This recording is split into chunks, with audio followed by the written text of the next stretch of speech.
What is up, RotoGrinders? 2 hours of nonstop NBA DFS conversation that starts right now. Big boy slate, not messing around. 12 whopping games on FanDuel. DK left off those last two. We're down to 10, still double digits. For DraftKings, there's no Clippers, Suns, there's no Bucks, Jazz. Myself, Head Chopper, two-time millionaire winner. We're here for the next hour and 15 minutes. We yield to Neil and his Flannelverse, as well as TastefulTides Tim and Kevin Roth, also coming in around 6:20 on the East Coast, taking you guys all the way up to lock. Chopper, not a lot of time for pleasantries, just the way the league basically took the day off yesterday for the NFL, just one game going down, so they all got to play today. Nobody in the back half of a back-to-back, so that's good. There are, I believe, 5 teams in the front half. That's the Lakers, the Rockets, the Hawks, and for FanDuel, the Jazz and the Bucks are both in the front end. How are things, Chop? We doing all right on a Monday? Yeah, we're doing it. Is this are we so crunched that we're not going to have a movie Monday? Oh, we got a movie Monday. Do you want me to drop the first clue? Are you antsy? Is that what you're waiting for? I mean, the way you talked, I was like, oh man, does he not think we even have enough time to do movie Monday? There's only 10 games. We could fly by them, man. I knew you'd be upset. I mean, of course I do it for the people. We got to give away a week free of RG Premium. But I know you would be upset if I didn't do it, so I had to make sure to knock one out. And we'll go ahead and drop the first clue. So let's drop the first clue for the people. If you're early, you get a head start. That's why you show up early. That's why you turn on those notifications. That's why you hit the like button and subscribe and do all the things, hit all the buttons, hit everything. The first clue, Chop, I don't want to distract you, but the first clue is crucial. How are things? Weekend? Is that the first clue, or is that just your assessment of the situation? The word is crucial. I don't know if it is crucial. Okay. I mean, if I theoretically chopped this word off and just gave you the next 4, you'd probably still have just as good a chance. Almost. You get a little bit. You get something here. You get something. Well, that's not speaking very highly of your clues, then, Dean. It's a slow burn. You know how that goes. Okay. It's intentional. We don't want anybody making it. We don't want any hole ones. Man, we don't want no binkers, man, but we'd also like to have every clue have some sort of meaning, not just, if I don't even give you this one. I promise you it has meaning. Okay, fair enough. All right, big game, big slate here, 10 games, lots of good games too, some good games tonight. Yeah, it's gonna be a good time here, and looking forward to it. We're getting into that time of year, Dean, where we just got finished with the last multi-game slate in the NFL you'll play this year. Yeah. Only thing left is one showdown, so it's a little bit I never like that time of year where boom, it's all over with, but it is for the NFL, football in general. So basketball should be picking up here, and then we're not that far away, Dean. These guys report to spring training here like in a month, so 60 days. Yeah, we're pretty close, man. We're pretty close to having that kickoff. But so in that downtime, it'll be all NBA, and so it'll be fun. Where's Alex Bregman going to report? That's the news. That's what the people want to know. Chop, you got the boots on the ground. Man, I'm getting this eerie feeling that he's going to be back in Houston. It's like Tobias Harris. Like they're just both kind of stuck with each other. No. Now Tobias was bad. Like Alex at least has. It's not that good anymore. He's fine. He's fine. Look at his numbers. His numbers are fine. It's just the 6 years. 6 years. I don't want to commit to 6 years for Alex Bregman, but it's eerily feeling like he's going to be back in Houston. Presley got dealt over the weekend. I don't know if you were aware of that one. So yeah. They lighten a little bit of the money. I think that was to make room for somebody, probably Alex. But it'll be interesting. It's a lot of new faces on different teams. But that's like 3 months away, dude. We can't get in. We got a big boy slate. What are you trying to get into baseball? Not 3 months. It's like 60 days. But yeah, it's DFS we care about today and today only. But I figured since it's your team, you'd have a take on it. Yeah, producer Steve's asking about the polar bear. Supposedly Alonso was going to go to Toronto or Seattle. There was like reports of him going to Seattle. He wanted to see the batter's eye. But I don't know where. Who knows where Alonso ends up? Oh, he's scouting his home park. Oh, I like that. Allegedly. Nice. These are things you see, but I don't know.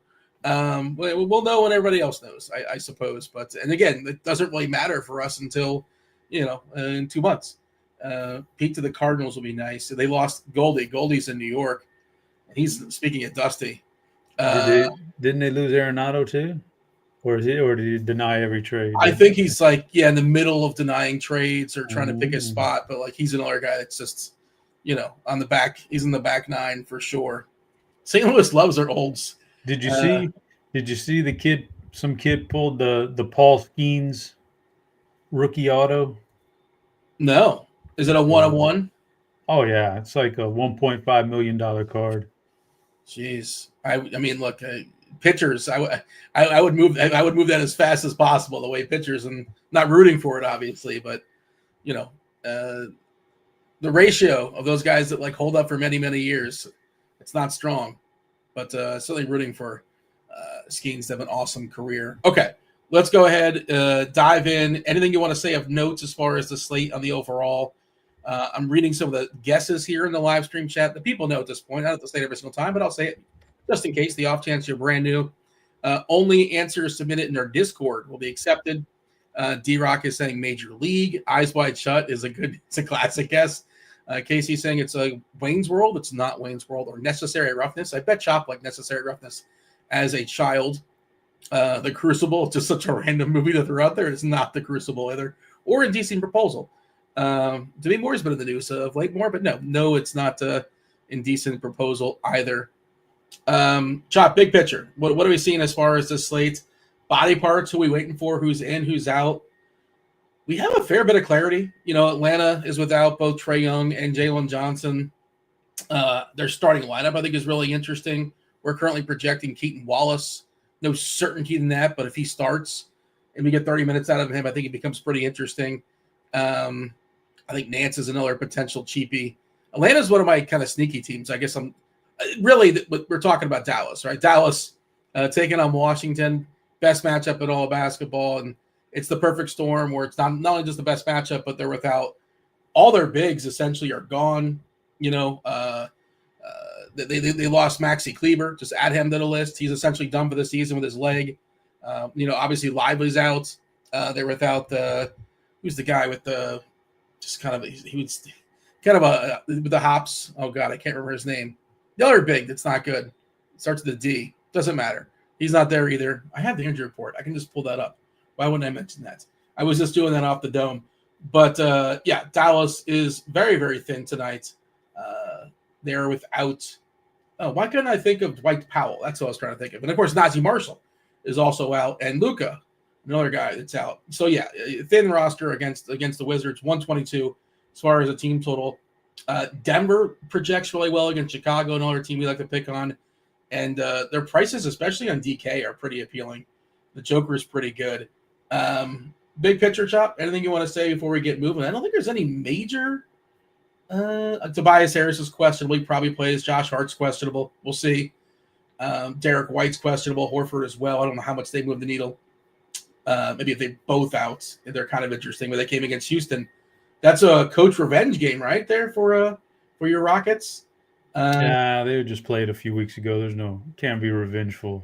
Oh, it's a second time around? Okay, well, fair enough. I don't know. It's just a big slate. I mean, we got some good injuries we can take advantage of. Atlanta situation we'll talk about. Brooklyn's down again, a bunch of people. Dallas, there's a lot of good injury situations, but it's a big slate. There's nothing that I would hone in on right now and say, oh, that's the key to the slate. It's 10 games, man. Anytime you get 10 games, it could go anywhere. Like your GPP winning lineup could be anybody. So we'll talk about every game, and hopefully somebody takes something from it and pieces together one good lineup. That's all it takes. Teams also getting healthier too. Like Orlando's probably going to look weaker. Tough matchup against Miami. Miami Butler is he's doing like the Grandpa Simpson. He's back and then he's not back.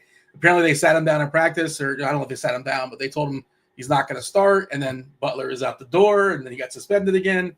So I think definitely. So he probably never wears. Well, who knows? We'll see if they can move him. He's the ongoing saga. It's just a matter of finding a trade partner, but it's tricky and trying not to get stuck with nonsense on the way back.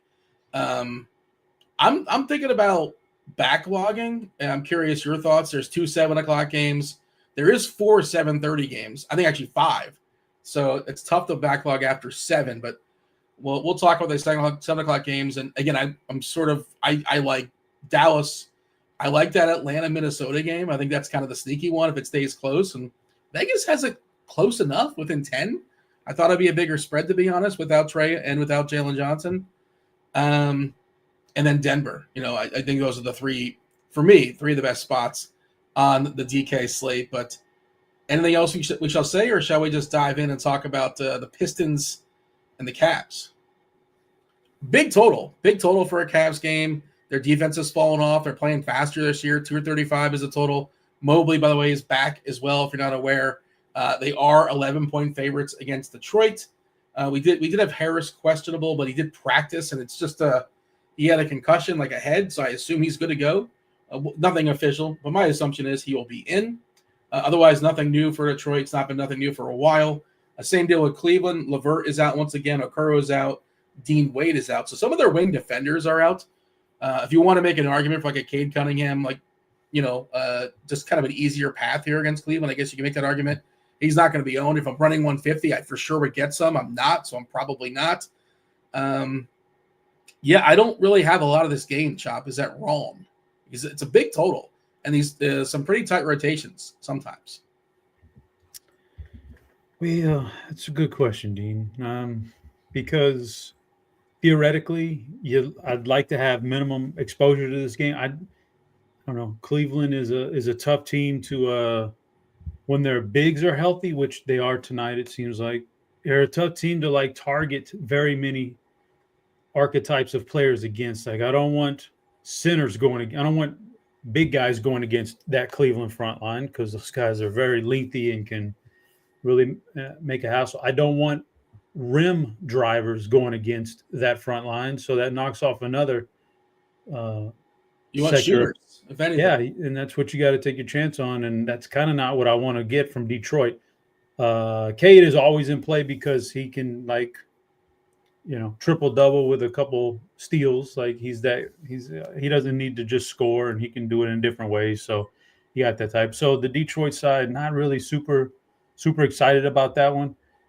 Cleveland, they're a solid offense. They're really good. All those guys missing is a kind of bumping up Tyrone Jerome into a pretty good status here tonight as far as optimals may or may not have some Jerome in them. I don't know if I'm taking that route, but it's certainly feasible with some of those guys out for Cleveland. Mitchell's always a threat. Detroit's good now, so I'm not saying it's a playoff atmosphere, but it's not like it. It's not like the tankathon it was the last couple of years where they just roll over. So maybe Mitchell gets full run here. One of the guys in the front court for Cleveland should be fine. But yeah, I'm kind of with you in that I want to not play anybody from this game because I'd like to keep some pieces open for that next wave of games coming up 30 minutes later. Yeah, you mentioned Detroit in the playoffs and tankathon. They've graduated from that. They're currently in the 6th spot. They're actually ahead of Orlando. I imagine Orlando probably passes them by. Of course, Orlando's dealing with a bunch of injuries. And that also kind of speaks to the East not being that strong, I guess. But, yeah, they're above 500. I believe they have more wins this year than they did all of last year, by far at this point in the season. So good for them. Shout out to them. So, yeah, they're not tanking. You mentioned Jerome. He did have that 47-point game against Philly. He was 8 for 8 from 3. I don't think that's repeatable. He has those games where he really gets hot shooting-wise, but his floor is rough when he's not scoring. He can't distribute the ball, and the minutes are a little shoddy. And his price got bumped up. Now he's in the 4s. Again, if you're running 150, sure, I guess you catch that top 10% optimal game, but I have a hard time playing him. He projects okay, but again, my favorite play in this game probably is Cunningham, but I'm not playing him. And that's just tournament stuff. It's basically a scratch out for me. A little bit concerned I'm not playing anybody. I can see this game getting interesting, but we have 10 games, 12 on FanDuel. I suppose we should move on. It's the Lakers in Charlotte, Chop. 222 is the total. Lakers are 5-point favorites. We did get Rui Hachimura ruled out. This is the other 7 o'clock game. Anthony Davis and LeBron are both officially probable. And I believe Yeah, this is the front half of a back-to-back for LA. So not saying it's going to happen, but, this is if you get something out of nowhere, it wouldn't be completely shocking that one of those two sits. We're expecting DFS to jump in the starting lineup. Christie gets a little bit more run as well, but those guys are, low usage players, low fantasy point minute players. LeBron and Davis basically handle a ton of the usage, if not them. Austin Reeves, Gabe Vincent's out as well, too, for what it's worth. Vanderbilt is back in the rotation, just, I suppose, of note, but not really a big deal. For Charlotte, Cody Martin's out. Trey Van is out. Brandon Miller, of course, donezo for the season.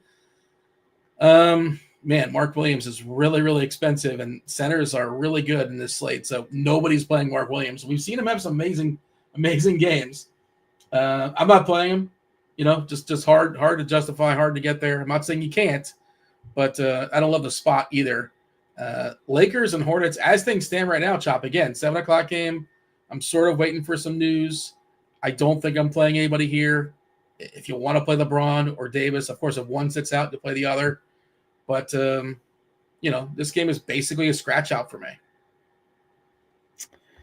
Yeah, the player pool here, if I was doing multi-entry, which I'm not tonight, if I was doing multi-entry, it would still be a very, very small player pool from this game. Like, I'd cut most of the guys out, keep a couple of guys. Anthony Davis, LeBron James, especially Anthony Davis, he's a little bit more consistent than LeBron with the big games these days. He could always break a slate, man. He's 10-4. He's really good against Charlotte. He could break the slate, sure. So I'd keep him in the player pool. I don't think he's going to make my lineup tonight, though. And LeBron's similar, but not quite as consistent on the big game basis. And then there's Austin Reeves, who does his thing now for 76. I don't think I'm going to get to any of those guys. And on the Charlotte side, you mentioned Mark Williams. I don't want Mark Williams. I don't like Mark Williams tonight. Anthony Davis is a good rebounder, so it's not good. These aren't going to be uncontested rebounds for Mark Williams. Anthony Davis, really good at protecting his spot, man, which is right around that rim. He's not going to let Mark Williams go crazy around the rim like some teams did and would. Where the Lakers have issues on defense is not where Mark Williams thrives. So I'm with you. I don't think Mark Williams is the guy. LaMelo Ball, man, against the Lakers, he could get up for this game and he could show off and he could show out and sure he could do his thing. So he's a GPP guy for sure. I don't think I'm spending 10-2 on him. There's other places I want to go we'll talk about later, but certainly LaMelo Ball, at the end of the night, you could look up and say, oh, man, 65 from LaMelo. He was hitting his threes. He's dishing the ball, and he's doing all those things. So, but I don't think I'm getting anybody in this game. But I wouldn't, there's 6 guys who I think are GPP-worthy candidates from this game, and I mentioned 5 of them. The other one being Miles Bridges, you never know about. He's okay, but I don't think I'm getting any of them. I'd like to keep my roster spot open here. Derek is asking about Connect. I mean, I guess the opportunity is a little bit more there with the absence of Rui, but, he's got to make his threes. He's playing a 7 o'clock game. I'm not tying him up this early. Is it possible he gets loose and if this game gets ugly? It's only a 5-point line, but there's just no way I'm doing it. I don't make enough lineups. Remember that one game he had back in like November, and it was like, oh my god, what the steal of the draft! I don't think the 17th pick. And LeBron was like, he's like, how'd you guys let this happen? I knew. listen. First of all, he hadn't done anything since that game, and secondly. You know what? With that 17 pick, who would look real nice in an LA Lakers uniform right now is Khalil Ware. Just saying, next to Anthony Davis, who's complaining about a big man. My goodness, man, that would have been a nice draft. Ware went 18 or 19. He went right after, right? Right after. So yeah. Shout out to Miami. There you go. We got something right. Max Christie. I see Lord Kangaroo in chat talking about Max Christie over 3 field goals on Prize Picks. We do. I was curious. I checked our projections. We have media projections and all this kind of stuff. If you don't know this, like part of the package, you get we have PRA projections, points, rebounds, assists, if you're in that kind of world. Our Max Christie field goals made median projection is actually 3.77. So that seems like a good number. For DFS, obviously he's not fun, but he should be out there for 30 minutes or so. On the season, his usage is 12, 13, 14% or something like that. 13.4, 14% for DFS because Davis has 30% and LeBron's got 30%. So that's just how that goes. All right, we shall move on. Let's move on. The 7:30 game. Wait a minute. 1 second, Dean. What's up? First of all, I'm going to address somebody in chat. Man, who is it? I'm looking. He just says, Rocco. Rocco says, Jimmy Butler post was elite. That reminds me, if you don't follow or know Kevin Love on Instagram, you gotta. I can't wait for the next Kevin Love post on Instagram. He always has the funniest posts about the Jimmy Butler situation. I'm not on Instagram, so I don't follow Kevin Love on Instagram, so I don't know. They've made their way to Twitter. I'm not on Instagram either, but they've made their way to Twitter. You gotta look them up. Like every time Jimmy does something, Kevin Love has a great post that day or the next day about it. It's hilarious. So Kevin Love. And then before we get on to this next wave of games, you got to drop another clue, brother. All right. Second clue is we have Crucial, which is number 1. The second clue, Chop, is Bling. Bling is the second clue. So Crucial and Bling for Movie Monday. Speaking of, you said talking about Kevin Love. Kevin Love and my Miami Heat are taking on the Orlando Magic. The Battle of Florida, 206.5 is the total. Get excited. Orlando should be, let's see. We officially have guys that are questionable still for Orlando. Although I think did we get an upgrade for Gogo Batase? I think he's in now. Yeah, Gogo Batase, he's been out for a while with his head. He had a concussion. He is available. We're not projecting him to start, but I would imagine he'd lead off Wendell Carter to some degree. Not that I would play Carter as is because this matchup is not spectacular. Gary Harris is out. Suggs is questionable. Mo Wagner out, of course. Franz is back. He was awesome last game. Well, in the fourth quarter, he was awesome. Mac McClung, normally we wouldn't mention Mac McClung. He's out. He's on the Magic. I don't know if you know that. But he's back. He's back in the slam dunk contest. Is there anybody milking? There's very few people milking their something as much as Mac McClung is milking that a slam dunk contest. Hey, look, Liam Neeson's got a very particular set of skills. A truly awful NBA basketball player, but the slam dunk though. He's got a very particular set of skills, skill. I guess he's got a very particular skill. I suppose I don't know why I'm making that plural. And it's a couple rookies. Castle's going to be in it. It's like 4 guys now. They're down to. I guess it's always been 4, or at least recently it's been 4. I don't want to be like, the slam dunk contest stinks now. And we've also seen every single dunk possible. We've seen too much. It does stink. Well, the reason why is because YouTube exists and we see every dunk ever. And they've all been done. I don't know. I go back to just not that long ago when Zach LaVine and Aaron Gordon were going at it. It was awesome. Bigger names So, okay. So I think, I think if you get some bigger names, it'll be a draw again. I mean, but really, Mac McClung can do those dunks now. Is the point? But it does. I'm saying, I would rather see the big names do average dunks, but they're big names, and I want to see them out there showing off. Than I would Mac McClung do his. I could care less. That guy could literally do a cartwheel into a 720 reverse jam. I could care less. I'm not going to watch it because you don't respect his game. You don't respect his basketball game. Yeah, it's just it's a guy coming off the street, like you said, a YouTuber. It could be a YouTuber. I don't care. I want to see the big. I just want to see. Just give me a big name. Give me LeBron in the slam, just doing an average windmill with some power. With some power, that would be more exciting than Mac McClung's 720 spin. Just my opinion. Yeah, it does matter. Here you go. Here's Mac. This doesn't impress you at all? This doesn't do anything for you? Producer Steve is throwing up on the screen? No, it doesn't work for me. I don't care. I'm going to give you a guess, though, in the private chat, Dean, because I'm just throwing one out there. As you're doing that, we're projecting Hero, Robinson, Highsmith, Adebayo, where we did see Ware finally fall back a little bit as far as his minutes in one game. They were really, really secure. I assume he's fine. But this game overall, right, especially with Orlando, assuming Suggs is back, with Gogo Batase back, that is a good guess. That is a very good guess, but that is not it. But I like that guess. That is, well played. I see what you're doing there. I don't really like this game. I don't like Miami Orlando. The total is barely over 200.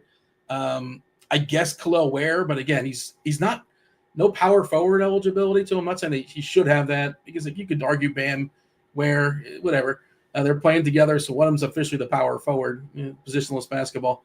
But nobody's getting any ownership here, and I don't think I'm playing anybody in this game. Long story short. Yeah, I mean, again, similar to the last game, I could give you 6 names that I think are GPP candidates: Ware, Hero, Adebayo, Banchero, Wagner, Vitazzi. Yeah, of course, you play any of them in GPP. I don't really think that I'm going to play anybody from this game either. Super unexciting, unappealing game. Hero gets a little bit more appealing with Jimmy Butler out and stuff like that. But and Khalil Ware is only 5,900. He's put up these monster games. You could. Orlando's a tough matchup, getting healthier now. Just not. Listen, I'm doing one lineup on these. There'll be nobody from Orlando, Miami. I'm 99% sure, unless it's the very last roster spot, and I've got $5,900 left over for Khalil Ware. That's about it. That's where I'm at too. If I had to pick somebody, it would be him. But by the way, producer Steve, shout out to him. He's given me the private. He sent me the link to what Kevin Love dropped, and I know the scene. I don't have the volume on, but I know the scene from training day. That's pretty good. I might have to actually go on Instagram. Well, whatever. I guess you can find it elsewhere. But you're not an Instagram guy. You're somebody that's like you just found it and circulated to where you're at. I don't know if you're an IG guy. It's on Twitter. He'll float it. They'll float it around Twitter. I'm not on Instagram. That's enough garbage. Twitter's enough garbage. It's not. I don't do Facebook, and I don't do Instagram. Don't do Facebook. And MySpace out of the question. I assume that's been deactivated for years. I would assume. Well, I don't think there's been a MySpace for quite a while, Dean. Didn't Justin Timberlake buy it? And doesn't it kind of exist in some capacity still? Wow, I'd be shocked. That's shocking news to me. I've never heard that. I mean, I'm not saying people are on it, but I thought he bought it like on the cheap, and it just never happened. Am I making that up? I'm pretty sure he bought MySpace. Somebody in the Justin Timberlake was an investor in the social network MySpace and helped to revamp the site to focus on music and entertainment. I don't know when. Yeah, in 2011 he got involved in it. It was bought for $35 million apparently. Okay. Well, Dean, we're on this Miami game. Jaime Jaquez is out, so I don't know if that helps. How much do we care about that? I mean, they have nothing. Jovic and I care as much about that as I do Mac McClung's 840 reverse blindfolded jam. 840, you'd be pretty impressive, Chop. You gotta be on. I mean, like it's better than Kenny Smith's like bounce between the legs. Ridiculous talk. I mean, come on. Well, obviously the athletes have jumped up these days, but I'm not. Mac McClung could dunk the ball with his feet, literally just his feet, run down the court and dunk with his feet. Running on his head and dunking with his feet. I'd still rather see LeBron's tomahawk jam or Ja Morant just throwing down normal Ja Morant dunks. What did Mac McClung do to you, man? It's not McClung. I mean, we can go back for the past several years. It's everybody. Like even this year, Stephen Castle, is he really going to impress me? No. Like, what do I care less about Stephen Castle? Who are the other two? You remember? No, because they're nobodies as far as the dunk contest. I think there were Castle, McClung. Who are the other two characters that are going to be involved in this?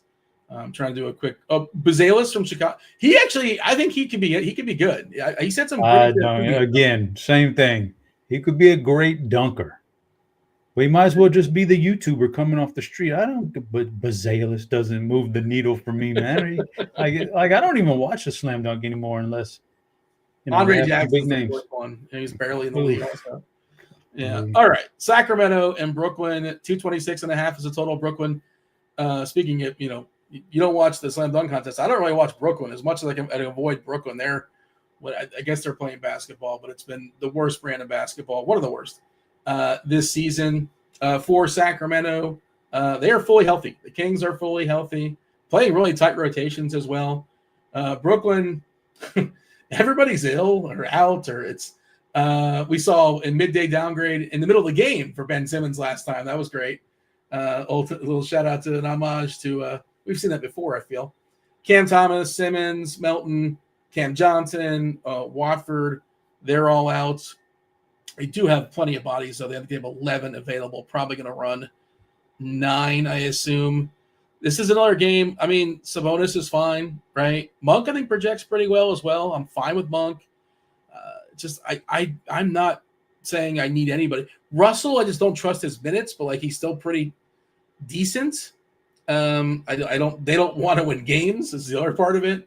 Not that they should win this game, but then you they've need lost Russell. 6 in a row. Then you need a lot of minutes out of Russell. If you don't want to win games, you need a lot of minutes out of Russell. He's better than the other guys, though. I know what you're saying. No, he's better. He puts up better numbers. It doesn't pertain to winning. You don't think he's better than like Reese Beekman? To help you win? No, not really. He even said it, Dean. Oh man, this reminds me of what he said the other day about basically, I mean, I'm going to paraphrase it because I don't remember that, but I'd rather get my numbers than be on a winning team if I had to choose between the two. Okay, that tells you all you need to know about D'Angelo Russell. Paraphrasing. I didn't see that. It was pretty funny. Yeah, it was something like that. Yeah. Is that worse than the quote from Kuzma? Kuzma said, like, basically, I'm done with, I don't know if you saw his quote, like talking about, like, yeah, this, I'm done, basically. I can't remember what his quote was exactly, but he was talking very poorly of Washington. He doesn't care about his reclamation, doesn't care about the team philosophies, or, again, I'd be paraphrasing, but, and he projects okay today. I'm like, I just don't know how to play that guy. I don't think I will. But we'll talk about him soon enough, I suppose. Yeah. Kings, Nets. What do you got, Russell? And so, Russell's cheap enough, and he's going to project well enough that I think he's interesting. I'm not like these other games we've gone. I've said nope, certainly not. Last man in, maybe from this game. This one I could legitimately see playing D'Angelo Russell. So he's in the mix at 6,400. Just, I mean. Yeah, at some point you kind of got to trust some of the projections, and they're all saying the same thing, which is he's going to do okay tonight. And that's just 28 minutes too, by the way. Not to cut you off. It's not like he's got this extreme projection. Like he's only going to play so much, right? In 28 minutes, he projects pretty well. Go ahead. And Sacramento is also kind of like just totally getting into these shootouts these days. Like they're outscoring people. They're not shutting them down on defense. So that could help his case. The rest of the Nets, I'm not really intrigued with. Sacramento, 6,700 for the mid-range king. This could be his day, man. DeMar DeRozan could just pull up and make 10 mid-range shots. He really could against Brooklyn. And they may try to feed a guy like I could see them trying to get DeMar some good stats in a game like this. I could see that happening, but I don't think that's a guy I want to go with. His assists have really fallen off. Not that he's an assist guy, but they've fallen off with the new regime with Christie, for what it's worth. He averages 4 on the season, almost 4 in the season. Like, I don't think he's gotten over 2. And I don't know if that's like a potential thing and it's just like sample size, but I think what's happening is that Fox and Sabonis are handling the ball more. Just throw it. But like you said, the price, he's 6'7". We've been, I mean, not that anybody ever plays DeRozan, but when you do, he's usually like in the 7s. So you're getting a little bit of a discount. What is his ceiling is the question, as always. Yeah. He's just, I want to say like some ungodly number, 50% of his, 40% of his points are accrued from the mid-range. But, he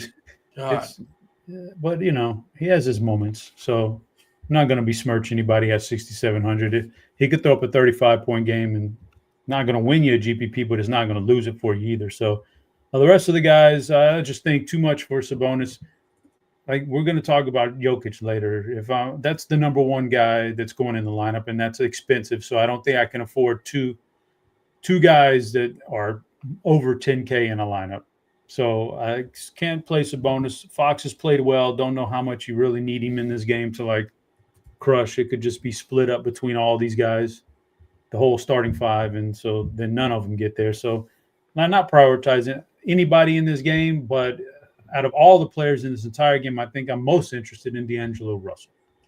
I always talk about like guys like Andre Drummond would be a Hall of Famer if he was born like 30 years ago. DeMar DeRozan would have been a Hall of Famer. Well, he still might be a Hall of Famer actually, but he definitely would have been a Hall of Famer. He's in a stat accumulator. He's won a championship, right? Or no, he didn't win a championship, right? They traded him off. No, that's sadly enough. the reason why they did win a championship might have been because they traded him.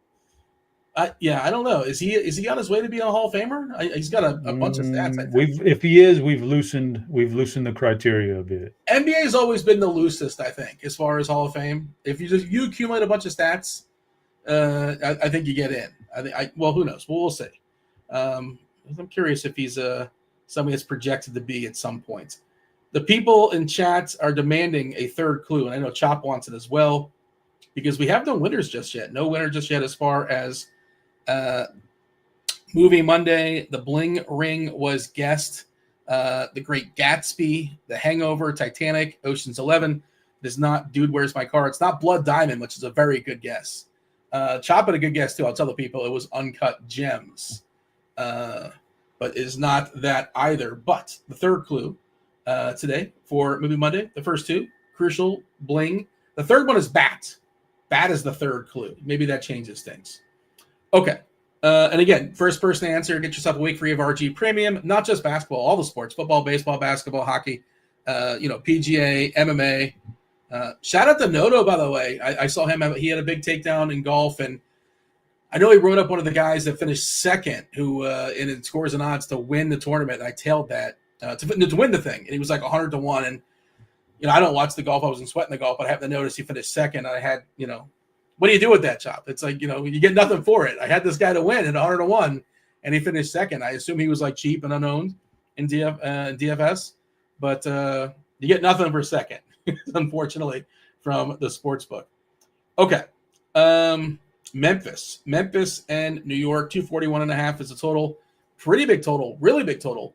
New York is a 3-point favorite here, so it's high and it's tight. So, Chop, in theory, right? And we know New York plays those tight rotations. In theory, Memphis not so much. We should be getting players that we want to roster. Now we are currently questionable Josh Hart. He tends to play through things. I assume he's going to play. Stay tuned. Marcus Smart is still out. Vince Williams is still out for Memphis. Santi Aldama, he's ill. He's questionable. Zach Edey available. Laravia also questionable. He's got a lumbar, a stress reaction to a lumbar. It's weird to me that I don't love this game because, in theory, if you just tell me nothing else that, this is 241 total and it's the line is 3 points. So it's high and tight. I like it fringy. Of course, it gets a little bit more appealing for New York if Hart happens to sit. I assume he plays because he's Josh Hart and he always plays mostly. Memphis, New York, what do you got? Yeah, I don't think anybody in this game is going to project well enough on an individual basis to grab any spots in the optimal's pre-lock. But I would say along the point of what you're saying, I think if I was running multiple lineups tonight, I'd have some rule in there where a certain segment of lineups let's stack this game like 2 each on both sides, maybe even more than that, because a 240 total and a couple of tight rotations. Yeah, this could be a good game. This is going to be a really good game from a fantasy standpoint. I just don't know that one individual is going to jump off as as a guy you want a one-off. Like, who's your one-off here? I would say, Cat and is maybe Brunson driving and getting to the foul line a lot, which is what he does. Morant's really good. Jaren Jackson. I don't know. Jaren Jackson might be hanging around the perimeter a lot. I don't know. Maybe that cuts down on his block rate. I don't know. But all these guys, as individuals, don't look good. As a game, I think it looks great. Take one of those wings, Mikal or OG. All they do is stand in the corner and shoot threes, and that's good. In fact, it's a pretty good matchup for Mikal Bridges to shoot those corner threes here. He's going to get them open all day long. So, yeah, but to that point, I don't want to play Mikal as a one-off in my lineup or in any lineup. But I don't mind adding him, Hart, OG, all these guys on both sides. Love the game stack. Don't love the individual pieces. The sum is the sum of the parts is greater than the whole, or some. I don't know what that saying is. you get it for me. I know what you're saying. Yeah, and the tricky thing is, Cat's a center, and you mentioned you want to play Joker. Who doesn't want to play Joker? And he looks awesome today. I think he's easier to play on DK, where you can roster 2 a little bit cheaper. And then Gafford, I kind of teased that earlier, and like everybody's going to be on Gafford as well, I imagine. So in the absence of all the other bigs, revenge game, if you want to call it that, I don't even need that. It's just tough to get a center, but I think Cat's a really interesting pivot away from that. And if you look at the minutes for Memphis, it's just, it's hard to project anybody to play more than 30, 31. We got 32 on Bane, but now he's up to 8K. It's also like a massive pace down game. It's a huge pace up game for New York. I think Memphis is number 1 in pace. New York's like 25, 26. So that's why New York looks a little bit better than Memphis. They're always playing down to their opponent because they are the fastest in the league. In the absence of like some of their pieces along the way, we're basically getting the peak price for Triple J. 8-1, Ja's 9-1, and Ja rarely plays more than like 32, 33. Not to say he can't get there, but taking the scenic route. So it's just not. It's not for me, but I do think Cat is a really, really interesting pivot for tournaments. Let's go ahead and move on and talk about New Orleans and Toronto, a tankathon game for sure. Toronto's done a terrible job. They won 3 games in a row. Now they've fallen out of the bottom 3. They're 5th now. Terrible job by them. New Orleans is actually in the 3rd spot for the 3rd worst team currently in basketball. You want to be in that bottom 3, get a 14% chance to win yourself Cooper Flag. 234 is the total. Toronto's a 3-point dog here. We do have some questionable stuff, and I think we might get a little bit of shenanigans. Kelly O is questionable. Pirtle's questionable. They gave him a back. Quickly is out. Ogbaji is questionable. They also called up what was the guy's name? Is he not a – so I got to give a refresh. Feel like there it is. I'm losing the guy's name again. We saw him earlier in the years. Agbo, Orlando Robinson's a guy that can get some run, and possibly Boucher can get some run. If we happen to lose Pirtle, right now Pirtle I think projects really, really well. It's a good matchup against Misi on the other side. Zion has been smashing, but just his minutes have been subdued. But maybe they give him a few more, 29, 28, 30. It's just they're asking full price, and we're not getting full like superstar minutes. We're currently giving him a 28, and just 8-7 for 28 minutes. It's tough to make happen. Stay tuned on Toronto. Pirtle projects really well. I'm a little bit concerned that he doesn't play. Your boy Gravy, right? Dick is kind of an interesting cheapie. That's not terrible. I don't mind Barnes. It's just he's really pricey. And Murphy again is 8-2. Murray, by the way, for New Orleans was questionable. He's good to go. He had that elbow and a finger. BI is still out. Your thoughts as far as Toronto and New Orleans? By far the best game we've talked about so far from a fantasy standpoint. It's not even close. This is a really good game. The guys, you kind of mentioned everybody, but if Pirtle goes, he's in, and Kelly O's out. We just got the news. Okay, surprising that Pirtle's in. I mean, Pirtle is like a really good play. I don't know how we're going to split up those centers on this slate, but he's a center only, I believe. Yeah. He projects really well. If you trust he's going to get 31 minutes. New Orleans is not good, not a good rebounding team, and this is your best rebounder down around the rim in the paint. So he's going to grab the rebounds. He's going to get points at the rim. They can't protect the rim. He's going to overpower everybody. So he's going to get points. He's going to get rebounds. He's in good shape tonight. RJ Barrett is a sneaky good driver of the basket. Like, he can get to the rim. He's not just going to rely on three-point shots. He can do a lot, and that's going to be good. That's a good matchup against New Orleans is driving in there to the rim and getting your shots up. Dick, three-point line. I mean, New Orleans is just a bad defense this year. They've tanked so much, and they've fallen off so much. So many guys injured throughout the year. They're just not a good defense. It's really falling apart for them. They used to be good. They're not. So you can get points anywhere. Dick's three-point line, he's gonna. Thank you for the sound effect. I needed that. He was ready for it. I queued him up enough there, man. Even Scotty Barnes. Has pretty good art. He's not gonna get. He's just pricey. Yeah, but they're all good. And then on the flip side, New Orleans. I mean, I think this is going to be a breakout game for Zion because Toronto's a pretty bad defense too. So Zion's got a lot of ways to score here. Murphy and McCollum, Toronto. Let me look up my numbers and make sure they're actual and correct here. Yeah, they are not a particularly good 3-point defense. They're really bad, actually. They're one of the worst in the league. Murphy and McCollum. Those guys they account a lot of their scoring is accounted for out by the 3-point line.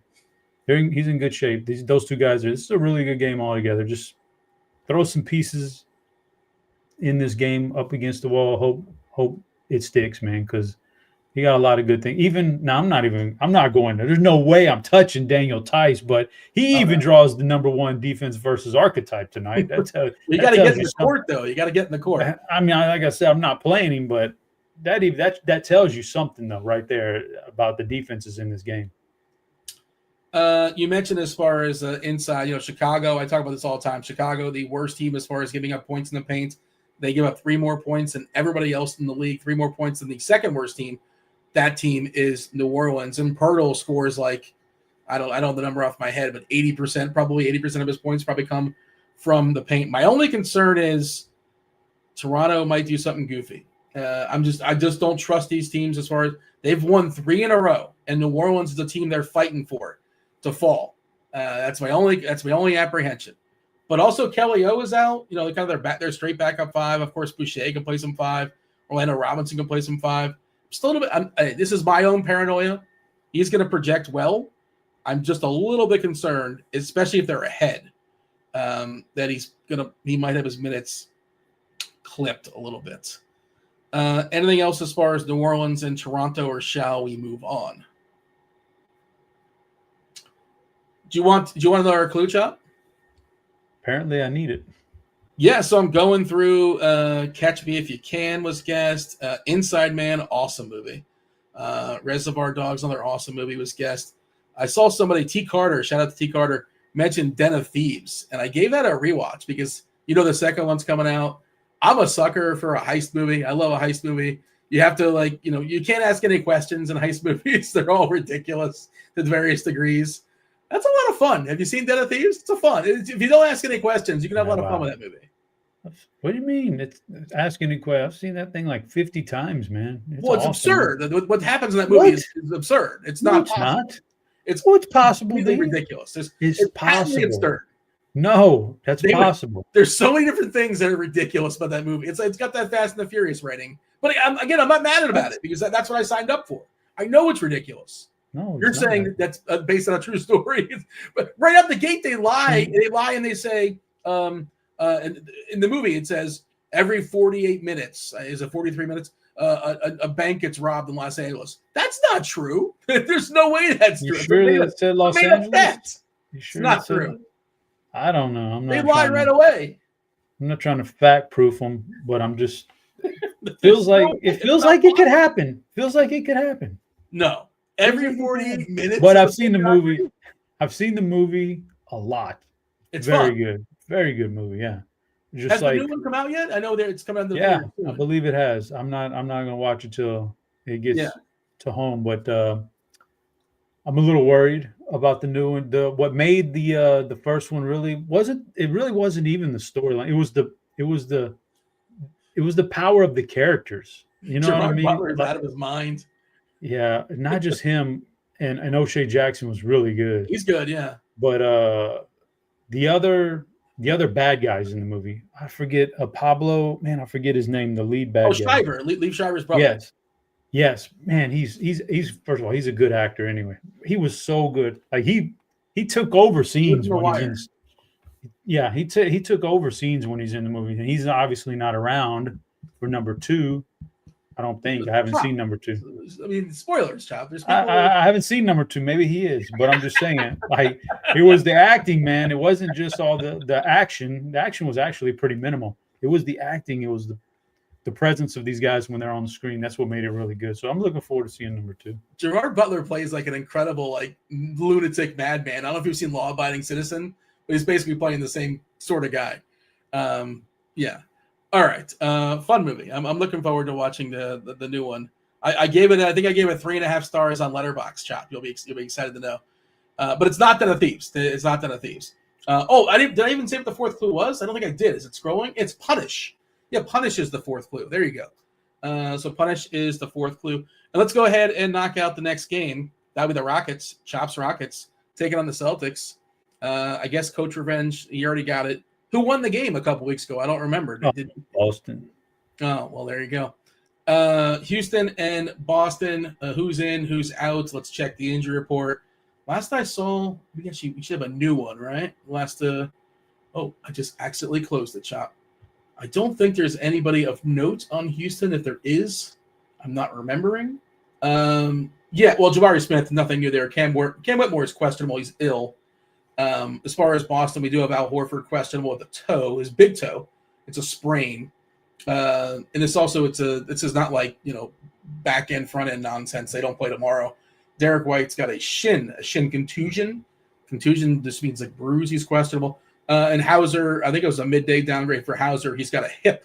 222. Houston's a 7-point dog here. I've been playing a lot of Amen Thompson just because he plays 40 minutes every game. The price is getting up there. I don't necessarily love this matchup here against Boston. Houston, Boston, this is another game to me, Chop. Again, it's a huge slate. I very much have haves and have-nots. This game is mostly a have-not for me. Where do you have Houston and Boston for you? It's not it doesn't feel like it's a great game environment for either of these teams. These are technically two really good defenses. Obviously, offenses can get hot, especially Boston from the three-point line can get hot. Amen Thompson stuffs the sheet, so he doesn't even have to get hot. And to your point, he just played them. He just played them really recently. Just played Boston, and I want to say he dropped a pretty good number on them. Let me see here. Is that no? Maybe not. Maybe that they just played recently. I thought, and I'm drawing. Oh yeah. Şengün sucked, and so I think Amen Thompson's fine because he can get there in all different ways. The Boston perimeter defense makes it to where I kind of don't want to play the Jalen Greens, Fred VanVleets, or any of those guys. You would think it would be Şengün because they are a little bit more vulnerable in the paint, but he didn't have a good game against them. I'm not sure, with Porzingis healthy and active, that he's going to have a good game here. So, and then on the flip side, Boston's at home, so I think they're more likely to do well in this game offensively. But, I think what you're doing is trying to find out, okay, who's going to be hot from the three-point line for Boston? That's the guy you want. But can I tell you who that guy is right now? No. Because that's so much variance involved in the way they play. That's tough. So I don't want anybody from this game, honestly. Nobody getting ownership, by the way. With 6% is the most for Porzingis. A center and center only. It's just tough to happen. He's fine. Again, it feels like a really, really good tournament slate because, again, it's pretty confined. It's a really good large field tournament slate. The smaller stuff, like the single entry stuff that I play in, I feel like it's going to be really congested. And maybe if I want to be – it's not hard to be different in those. And just one way, if you want to play Porzingis, whatever, and then make everything else chalk around it, you're going to be obviously Porzingis has to get there. But I feel like lineups are going to be really, really similar. We haven't talked about Denver, and I feel like we haven't talked about a lot of plays we like because, at least for me, I like Dallas and Denver a lot, and I think a lot of people are going to like those two. Anything else of note here, or shall we move it along? Moving on. Okay. There are 3 more games in the DraftKings slate. Crunch time coming in about 20 minutes. You got Flannel versus Neil. You got Tasteful Tides, Tim as well. We are giving away a week free of RG Premium for Movie Monday, but hey, you can just go ahead and pay for it. Get your first month of Combo Pro for $79 and change, less than $80 for your first month of Combo Pro. Get you all the bells, all the whistles. If you like stuff a la carte, if you want to play, I don't know why, but if you're listening and you don't have basketball content, but you have PGA content, it's just $15 more. If you happen to have PGA a la carte, you have to have basketball a la carte. It's $5 more. So again, get yourself all the sports. NASCAR is a la carte. It's just saying NASCAR is all by itself, but football, baseball, basketball, hockey, MMA, all the goods, all the bells, all the whistles. If you're still you're playing Splash and for whatever reason you've not yet used the promo code, use the promo code ROTO10. When you play over at Splash, you get $100 in quick picks, or if you play $100 in quick picks, you get yourself another $50 with the promo code ROTO10. Also want to mention access to Shot Quality. You can get 1 month of Shot Quality for $40, $200 for Shot Quality for the entire season, or you want to give it the old test run, it'll pop up in Lineup HQ for 3 days, less than $10, $9.99, the most advanced NBA data in the market. And while we're here, Chop, we're reading them all off. Get expert picks for all your favorite sites with props and pick'em. Our elite sports betting and fantasy pick'em package features bets and analysis from your favorite RG analysts. Props and pick'em also includes tools and data powered by our hardworking projections team. There you go. Go ahead and check out props and pick'em. I'm checking out a lot of people guessing in the YouTube. Well, if you're in YouTube, hit that like button and subscribe. We'd appreciate all that. Help us keep the lights on. A lot of movie guesses. I'm not saying any were correct, but just in case they were, you want to make them official and make sure you drop them in the Discord channel, RotoGrinders.com/Discord live stream chat channel. It is not The Departed or Clute or The Punisher or Bad Boys or Home Alone. Lots of guesses, or Pulp Fiction.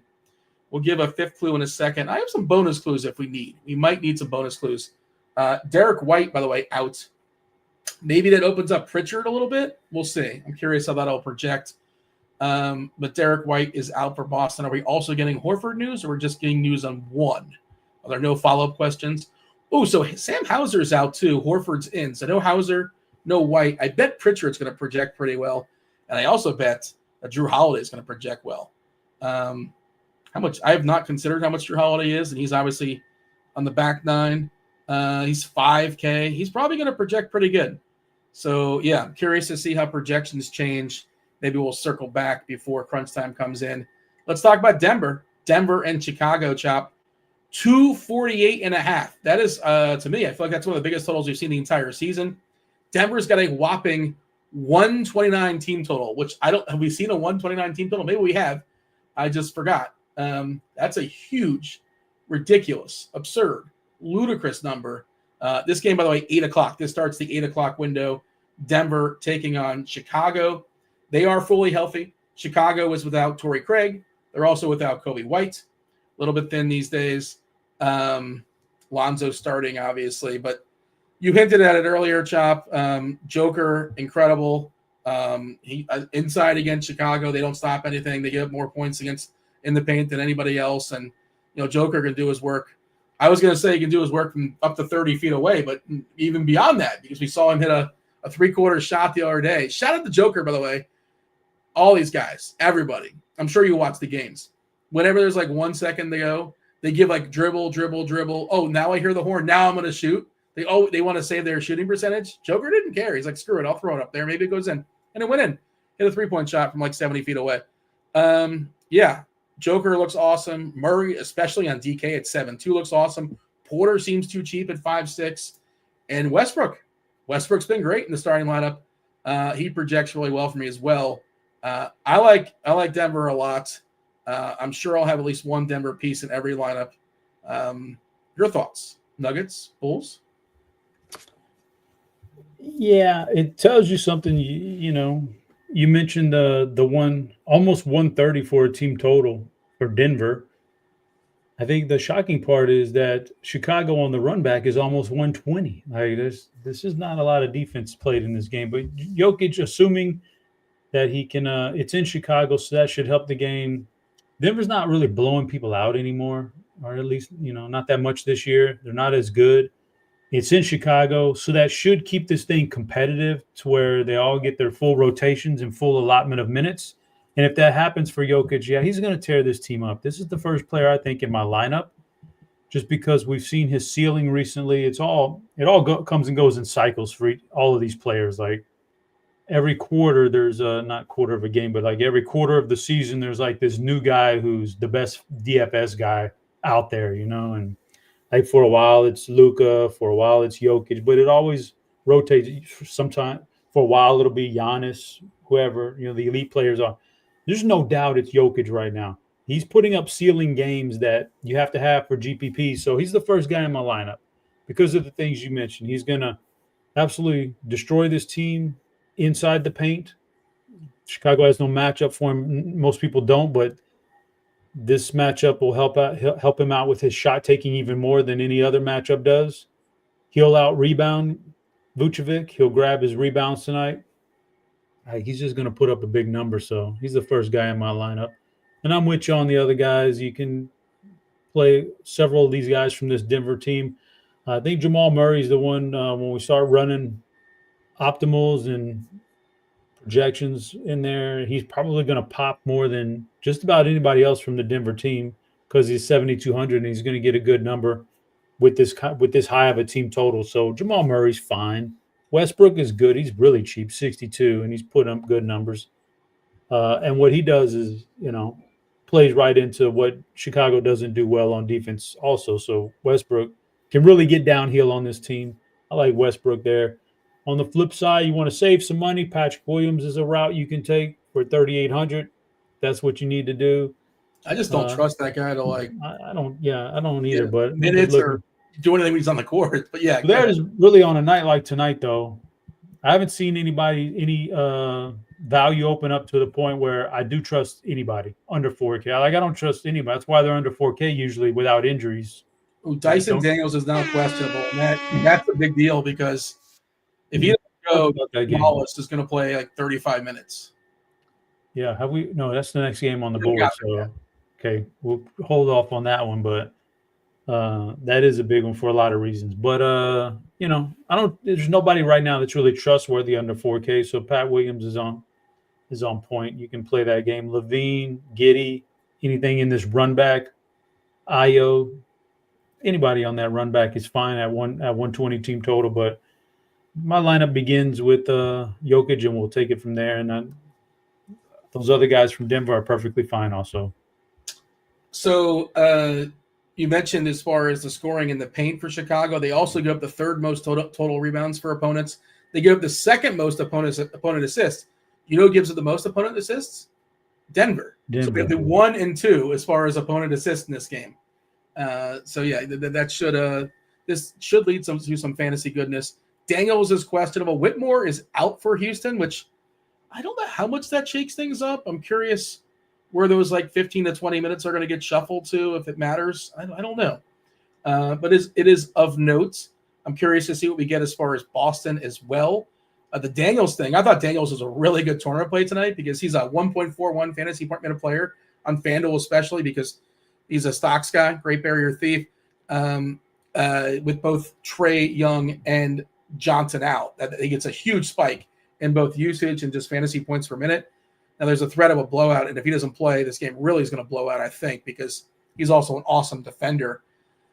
We'll talk about that. That's a late downgrade, right? I mean, that's 2 hours before the game starts, Chop, to questionable out of nowhere. Maybe they're just throwing this game away because they're already without Trae. They're already without Johnson. Do they play tomorrow? They do play tomorrow. He's not going to play. This is the front half of a back-to-back. They're not. I mean, look, I'm not saying that officially. I don't know, but he's not playing. I don't think he's playing. And that's why, again, and actually, Keaton Wallace was questionable too. Is that the game we're on right now, Dean? No, we're going to get there in a second. That's our next game. But I do want to give the people the fifth clue because I realize we're running out of time. The fifth clue, we have not got a winner yet for maybe Monday. The fifth clue, get ready, maybe. Crucial, bling, bat, punish. So crucial, bling, bat, punish, brat. Brat is our fifth clue. Brat is our fifth clue, Chop. All right. I think we should knock out these next two games. Atlanta, Minnesota. Again, we just got this news about Dyson Daniels. I assume he's out now on the front half of a back-to-back. And if you add Daniels being out, you add Trae Young being out, Jalen Johnson being out. Atlanta, we're talking about there's no value in the slate. I think, now let me just confirm, because as far as I know, Wallace, am I making this up? Wasn't Wallace questionable earlier as well? I feel like that was a thing, but I assume he's going to go, but we don't know. Oh, no, he's available. Okay, yeah, he's officially available now. He was called up from the G League. Wallace is good to go. I don't know why I would make that up, or maybe I did see that somewhere. Larry Nance is questionable. I mean, that's what I was thinking of. I think he's really interesting. He's got that hand. Barlow is, let's see, he's in the G League. Hunter is questionable. Maybe they rest him too. Like, why not? Like, why do half measures? Just be on high alert. And this is one of the reasons why I'm backloading. this could get really ugly. Do they bring back Ricochet? Ricochet is questionable too, and why would they bring him back for this nonsense? We'll see. I think Atlanta is like the team that we're going to find some cheap stuff on, and that's why I'm going to be waiting. That was my plan as is, and now it gets even more on alert with the Daniels news. Minnesota, DiVincenzo's out. He's going to be out for a bit, and that's it. That's the only important thing. I'll give you a cheapie in Minnesota if you think this game blows out, and it might. I think Dillingham is interesting. I think he's an interesting one. I think if this game gets ugly and this game blows out, I think he can crush the fourth quarter. That's more of like a large field, like big brain thing. But this is at 30. You did guess Movie Monday correct. What? And that's right. Yes, that is correct. My first one. And I don't know who you got in before Blink 182, who was correct in the live stream chat. We'll run that down in a second. And there was a reason. What time did he post? What time did he? Because I posted at 5:07/8, something along those lines. 6:08. So he beat you by a minute. He got me by a minute. I did not look at him though. I don't even have that Discord open. I know. I trust you. So yeah, it's tough to give analysis here on Atlanta, but I think I'm leaving spots open for Atlanta. And I'm almost I just assume Daniels is not going to play. And I'm not saying that's for sure. This is my path. And I'll figure it out on the fly if I need to. But Keaton Wallace will be in my lineup, every lineup I imagine. And I think that Krejci's interesting. I think Nance is really interesting if he goes. Where are you at as far as Minnesota, Atlanta? Well, I did like Anthony Edwards a lot tonight, but I don't think I like him now as much. I mean, if they're just going to punt this game, which it sounds like there's a real possibility of that happening, then he's not going to be out there enough to pay off the 9,200. If this game was going to be competitive, I was really going to jam in some Anthony Edwards, and his, 3-point shooting against this defense was going to. I thought he could light it up, but if he's not gonna be out there enough. I don't know that I could trust anybody of substance on Minnesota except for, like you said, Rob Dillingham. Rob Dillingham is cheap. If it is a blowout, he's gonna play. They've already been trying to get Rob Dillingham a little bit more involved in everything, and they need his offense. He's an offensive-minded player, so he could absolutely light it up. Because if there's no Dyson Daniels, theoretically that should help like an Anthony Edwards, but then that means it's not a competitive game. So I don't. But if there's no Dyson Daniels and it's not a competitive game, Rob Dillingham's going to do what he wants in the fourth quarter offensively. He's going to get up a lot of shots and score. So I like that call. I'm going to highlight Dillingham, and it's a good way to save money. Wallace on the other side is good. Like you said, let's wait and see. What is this? This is 7, so it's all pretty tight. I think we'll get a pretty good idea before the first. We get the first wave of games. There's 2 games. Then we get 5 games. That before we get those 5 games in the middle, I think we'll know what's going to happen here with Atlanta tonight. So that's what I'll be waiting on. But yeah, assuming Dyson Daniels is out, we'll just play some value from Atlanta. It's going to be hard for them for these guys not to play a ton of minutes. Even if they're not particularly good players, they're going to play a ton of minutes the whole game. That's what I'll be waiting on. So I think this is where we're going to get our value, and this is how we jam in Jokic and one other star player. So, yeah, that's where I'm at right now. We currently have Wallace projected for 23 minutes, and I think there's a chance if Daniels plays, he still plays more than that. But that's a median projection, obviously.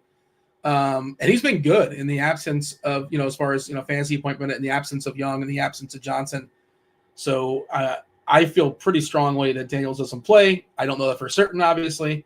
Going to talk about Washington, Dallas in just a second, but Chop, do you want to tell the people why you guessed what you guessed as far as today's Movie Monday? I'm curious your thought process. I'll reveal all the clues why they all make sense. And I'll tell you, what? I got a video we'll play as well that will tell you what inspired this. Producer Steve will be playing in a second. I was just like, Crucial didn't do nothing for me. Bling.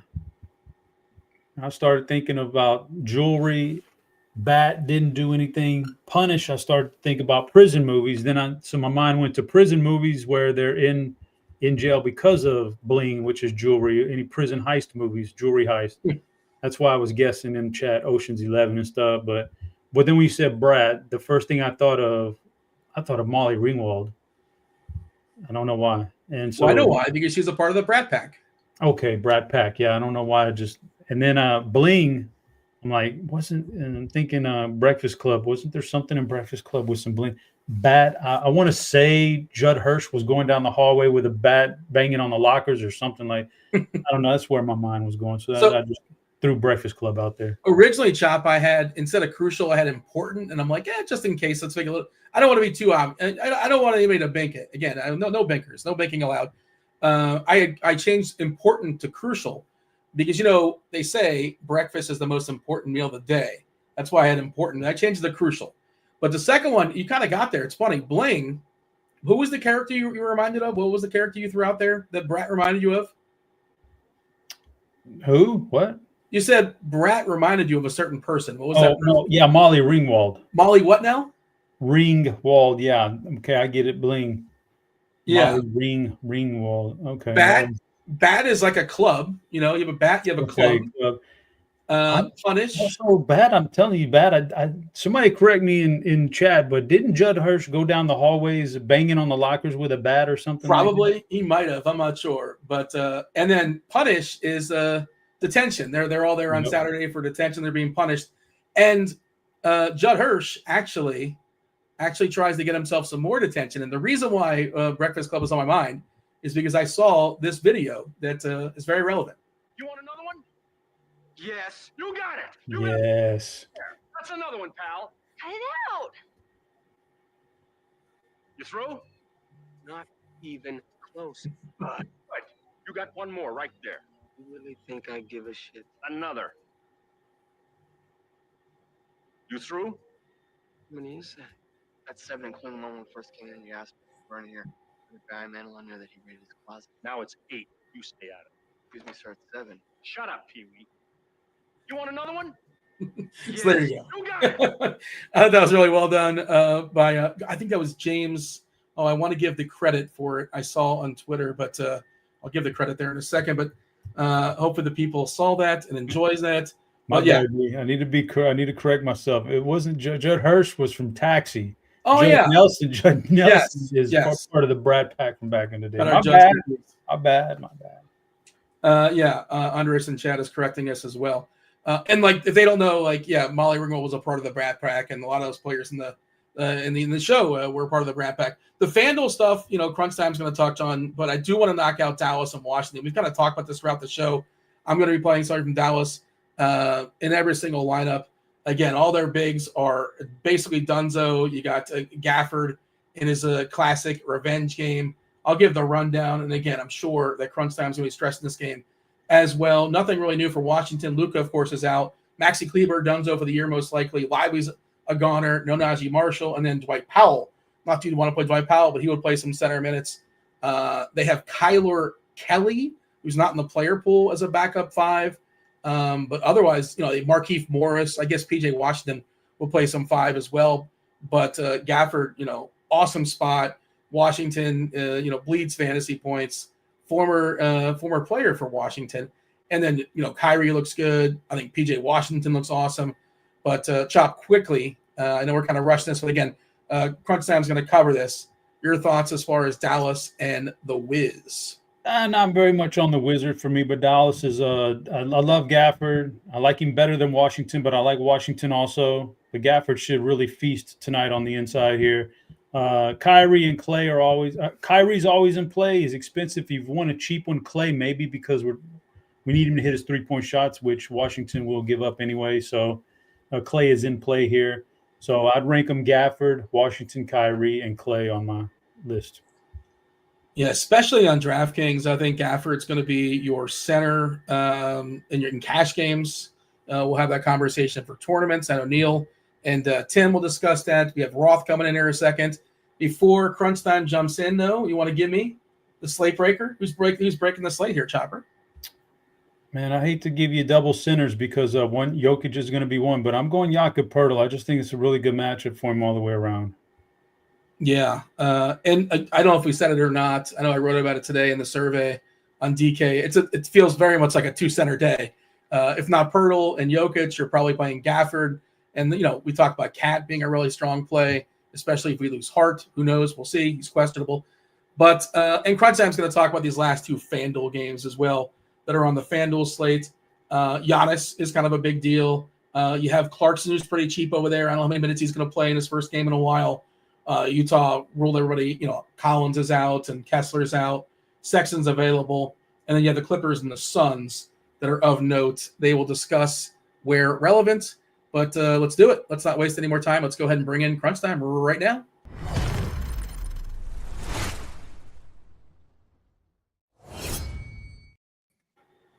Kevin Roth. But which one is? Hold on. Wait, hold on. Who is?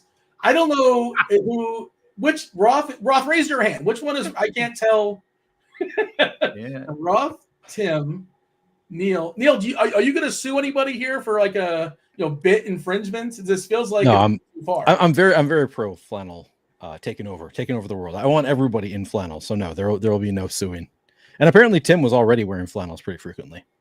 I think in Maine, like if you get pulled over and you're not wearing flannel, I think they might give you an extra ticket or something like that. That's like the uniform of Maine, is it not? It's pretty close to that, Dean. It's that serious.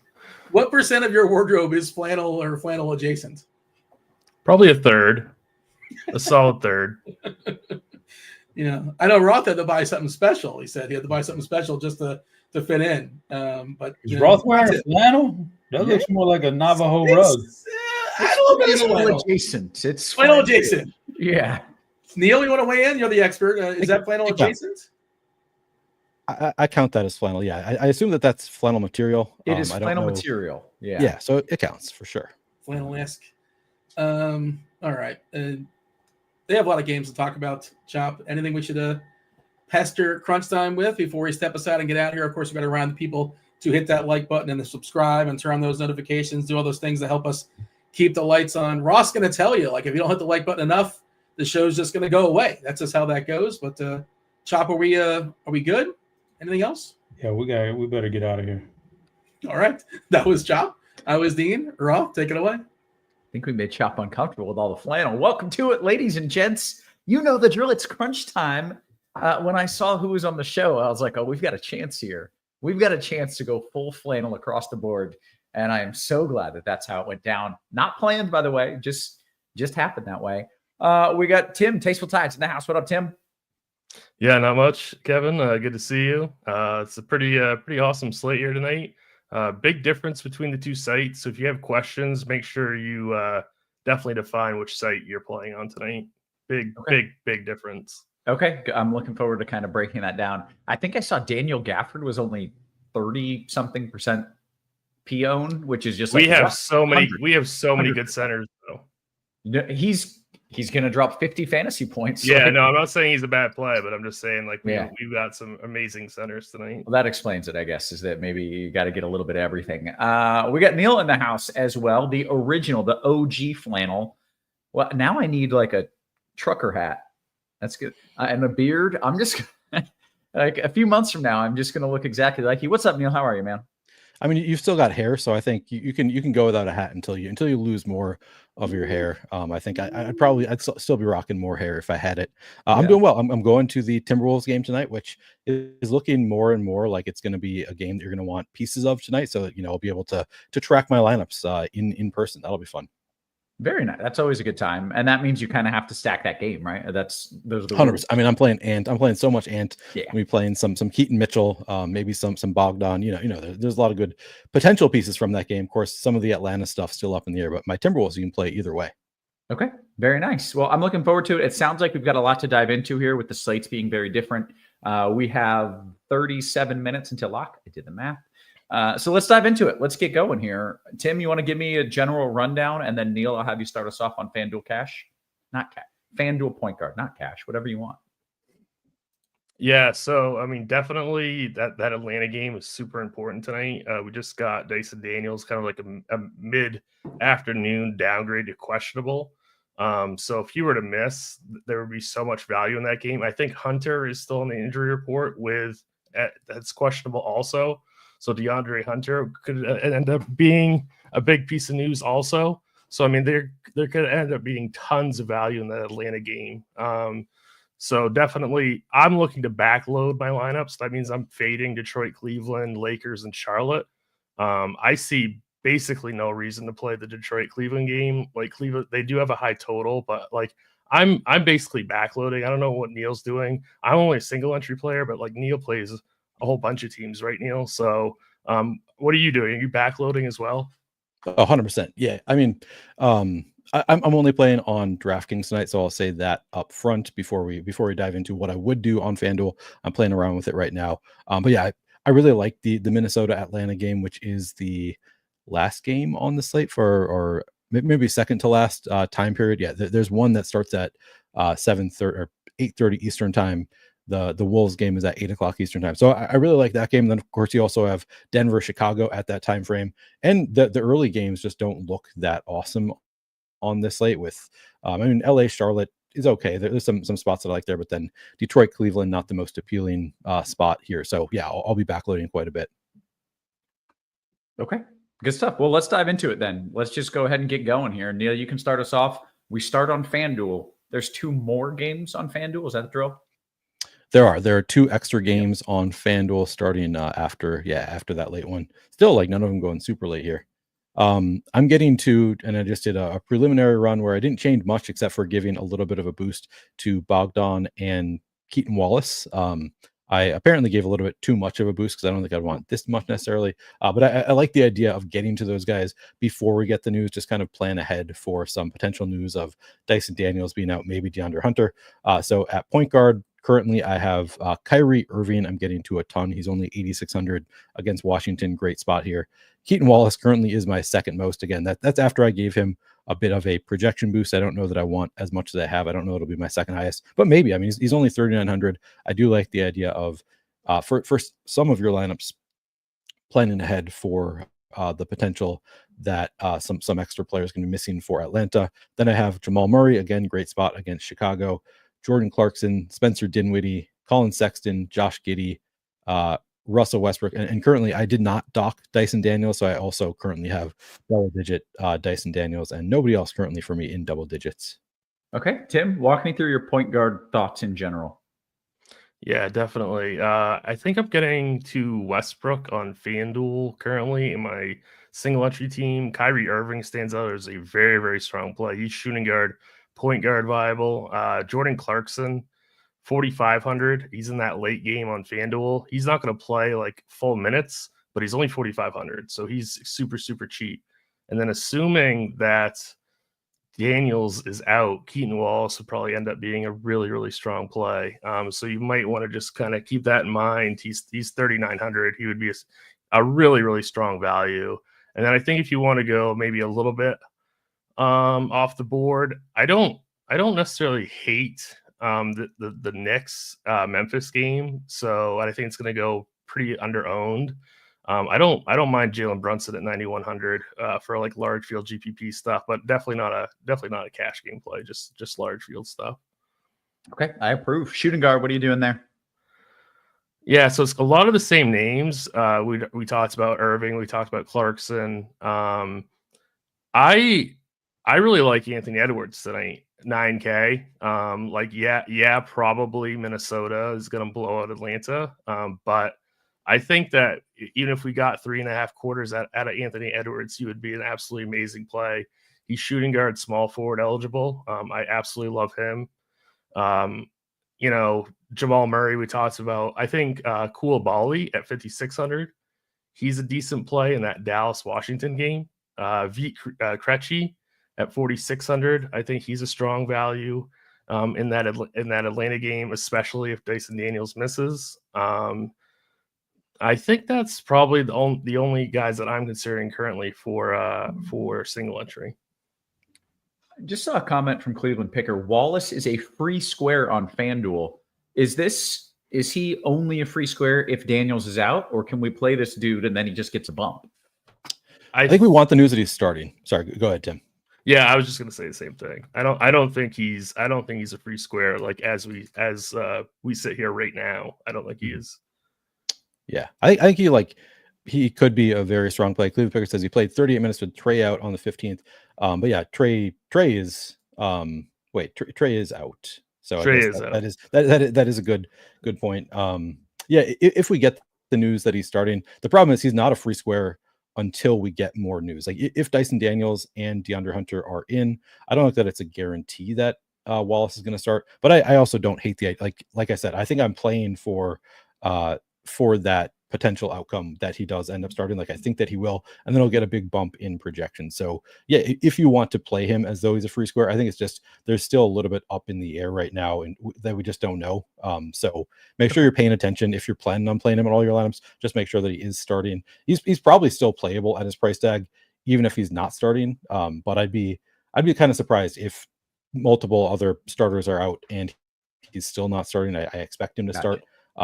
So yeah, okay. We do currently have him projected to start right now, but but if we lost Daniels and Hunter, he would definitely become a free square for sure. Yeah. Okay. More good stuff. Just wanted to check in on like how needed is this dude as of now, and we'll see how the news goes. Neil, your thoughts at shooting guard? Yeah, so again, a lot of the same names as Tim said. So Kyrie Irving's still the most for me. Then Vic Krejci, Bogdan Bogdanovic, who I also gave a bump to for the potential start. Jamal Murray, Zach LaVine, Jordan Clarkson, Ant, Spencer Dinwiddie, Colin Sexton, Keyshawn George, Josh Giddey, and Dyson Daniels. Again, still in my player pool in that order. I have not set. I should probably set some rules for if I'm going to play any Dyson Daniels to make sure that I don't have them in the same lineup. Although I guess you could play Dyson Daniels and Wallace and others in the same lineup too. So maybe I don't need to do that. We do still have some late swap options later. But yeah, that's currently who I'm getting to at shooting guard. Okay, take me to small forward. Yep, small forward. Again, Vic Krejci, Bogdan Bogdanovic, Jaden McDaniels projects pretty well here at 5,800. Zach LaVine, Ant, Kuzma, Scotty Barnes, and OG Anunoby, the only other player I'm getting to at double digits currently. Okay, good stuff. Tim, your thoughts at small forward? Yeah, small forward seems pretty weak to me in general. I don't mind going to like Koulibaly. Hunter, if he plays, I like quite a bit. Krejci, I like regardless of who sits for Atlanta. Obviously, his value would go up if those guys sat. I don't mind RJ Barrett. I don't mind Scotty Barnes. I really do like Anthony Edwards at 9K, especially if we're going to play a lot of Atlanta pieces. And then I think, somebody like Zach LaVine would be fine for like a large field GPP, but this position seems kind of weak. Not a lot of positive RG values at small forward on FanDuel. Okay, fair enough. Go to power forward.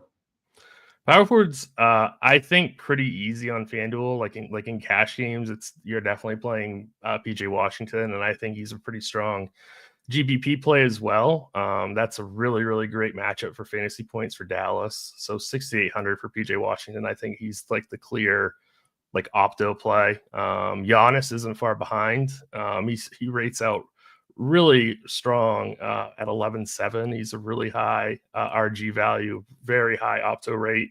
So I think if you're playing like an optimal strategy or a cash game, you're playing Washington and Giannis at power forward. If you kind of wanted to get a little bit different and still use up some salary, we talked about Scotty Barnes, we talked about RJ Barrett. I think they're both fine GPP plays.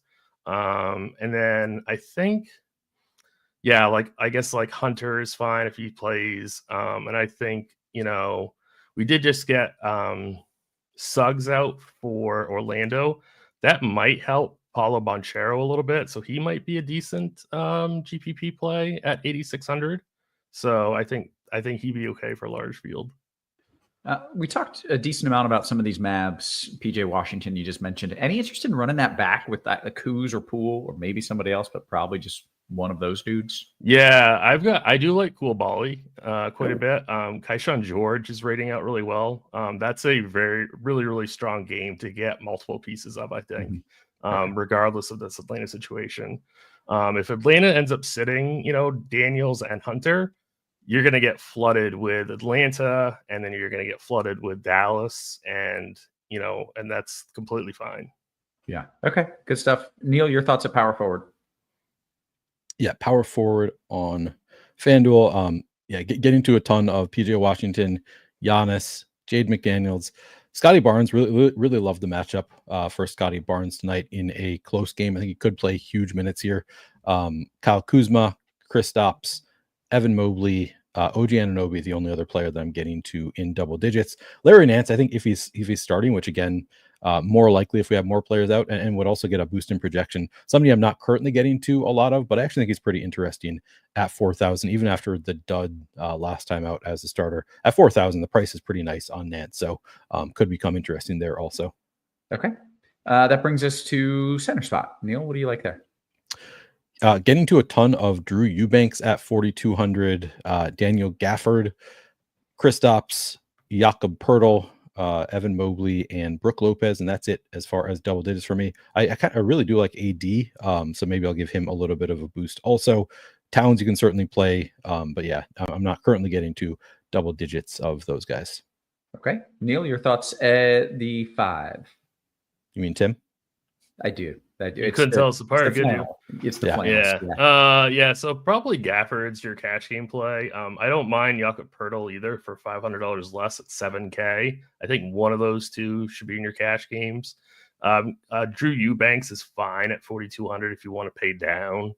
I don't mind Jokic if you can, pay the 12.8, but that means you probably can't play Giannis. So that's a different way to build your lineup. I don't mind Porzingis at 7,500. He'd be a good put off of Gafford or Poeltl. But cash games, it's Gafford or Jakob Poeltl. Okay. Can we still play, what's his name, Kalel Ware? I feel like for a while we were just playing him every night and he was smashing for us. Is that still a viable option, Tim? It's not the best game environment. I don't want to say like absolutely you cannot, but I don't particularly like that. I don't think he's like some kind of smash play. And center is really, really strong today. So opportunity cost at center, I think, is pretty significant. Okay, that is all fair. We want to kick it over to DK. Make sure everybody knows what they're doing over there. It's a different slate. It's a smaller slate. But we also want to make sure you have all the value that you need. And that's what we provide here at RotoGrinders, because for a limited time, get your first month of Combo Pro for $79.99. That's $15 more than PGA Premium. It's only $5 more than NBA Premium. You get all the sports for like a few bucks more. So just do that. That's the thing to do. $79.99, your first month of RG Combo Pro. Make sure you're checking that out. Well, let's kick it to DK, and Tim, you get to lead us off over on that side of things. Yeah, so it's looking like Russell Westbrook is popping quite a bit in optimal lineups. Don't mind him at all for a pretty reasonable price tag. So I think he's pretty cheap. I like that game environment a ton. 6,200 is a really, really good price. I'm getting to a lot of Jordan Poole at 6,900 for GPPs. Guys like Jamal Murray, I think, are fine. D'Angelo Russell at 6,400 is also popping in quite a few lineups as well.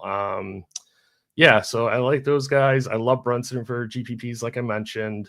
I don't mind Lonzo Ball at 4,500. I know he doesn't play a ton of minutes, but I think he could rack up pretty significant points per dollar value at either a very, very small price tag. And then guys like Scotty Barnes are fine, but you're probably playing him at small forward, and then Anthony Edwards also, but you're probably playing him at shooting guard.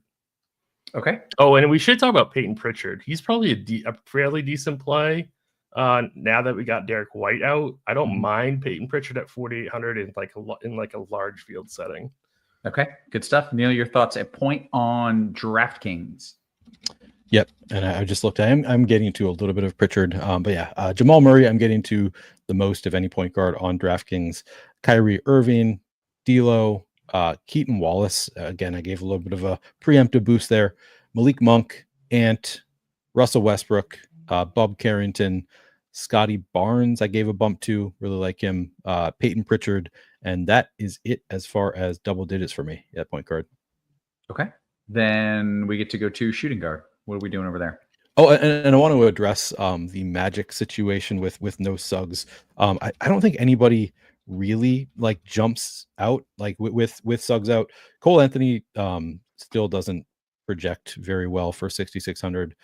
Anthony Black, I guess, like you can they become more playable with Suggs out, but I don't think anybody becomes like a huge priority just because they're already kind of priced up. Shooting guard, I'm getting to, again, Jamal Murray, Kyrie Irving, D'Lo, Bogdanovich. Again, really love him at 4,400 if he ends up getting the start, particularly if DeAndre Hunter is out.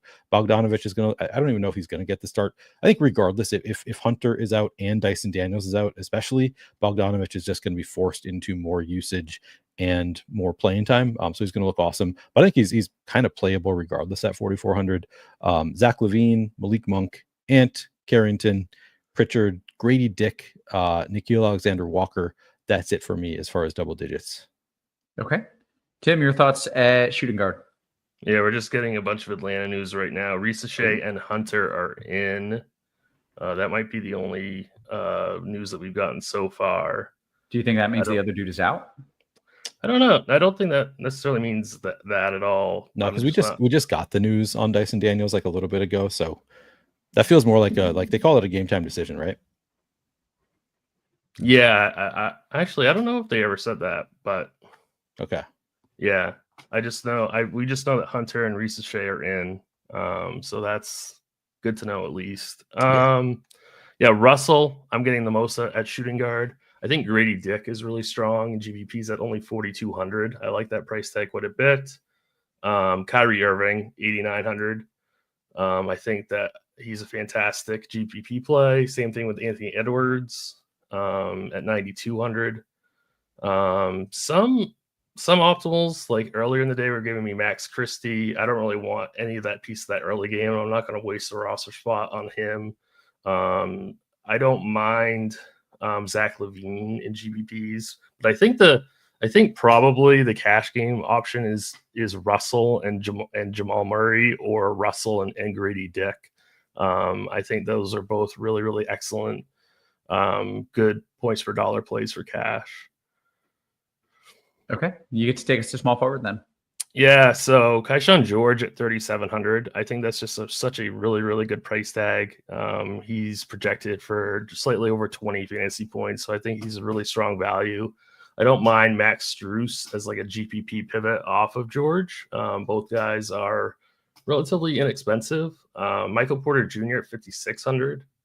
I really like him for GPPs. I talked about Scotty Barnes, 9,300. This is probably where you would play him at the small forward position.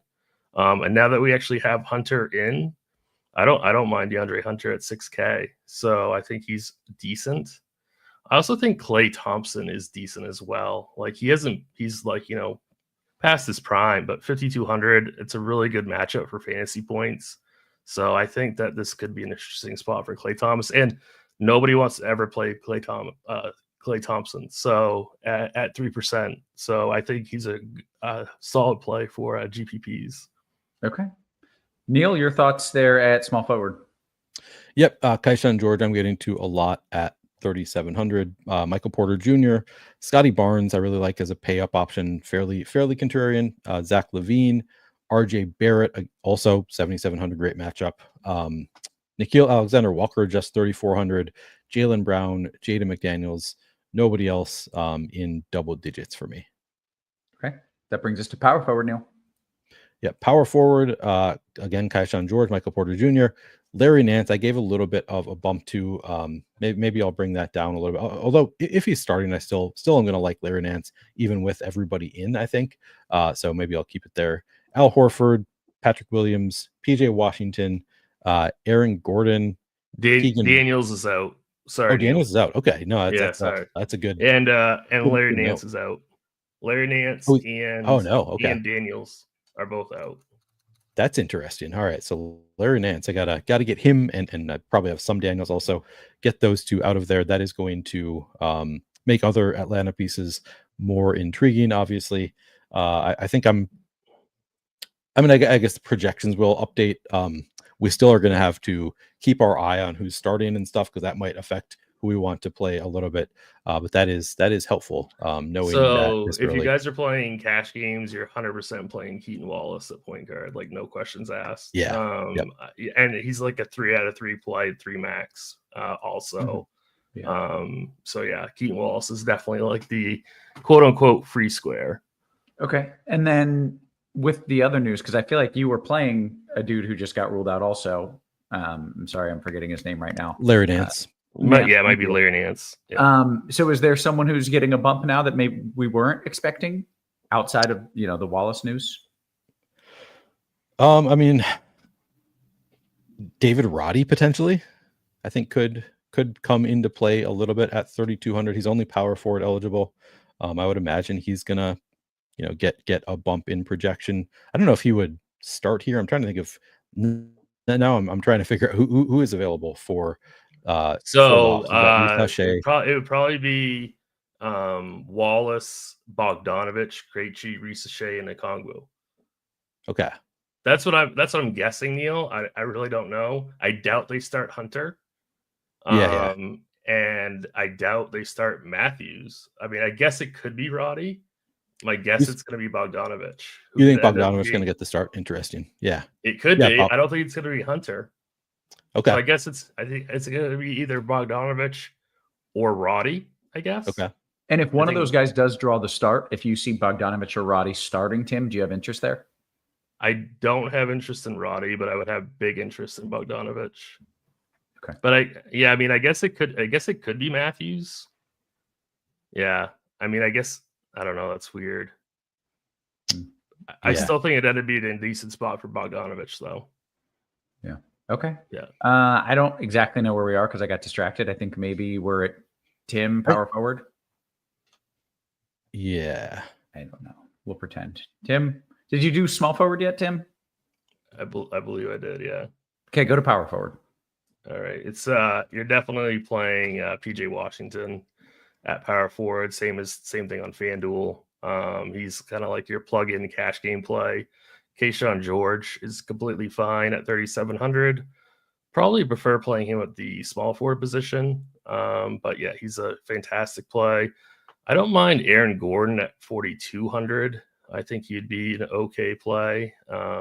He's definitely playing off the bench, but I think he's okay. I think Alexander Sarr at 5,400 is decent. He's got power forward eligibility.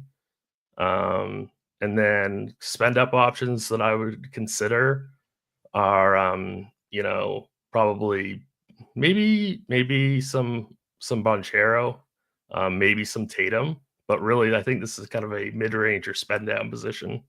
Yeah. Okay. How about center? Tim, I'll let you go. Yeah, so it's still going to be Daniel Gafford. I think he's the clear and obvious cash game choice. I really like Jakob Poeltl, but I mean Jokic is the standalone best raw point play in the entire slate. So I think you should be playing one of Poeltl and Jokic or Gafford and Jokic in cash games. Okay, Neil, are you doing 2 center lineups? Let me see. Doesn't look like I'm getting to a crazy amount of centers, so probably yes, some, but it doesn't look like I'm getting to in every lineup type thing. It's I mean, I guess I look at my first couple lineups and they're both Joker and Gafford, so I am getting to at least a good amount of those. But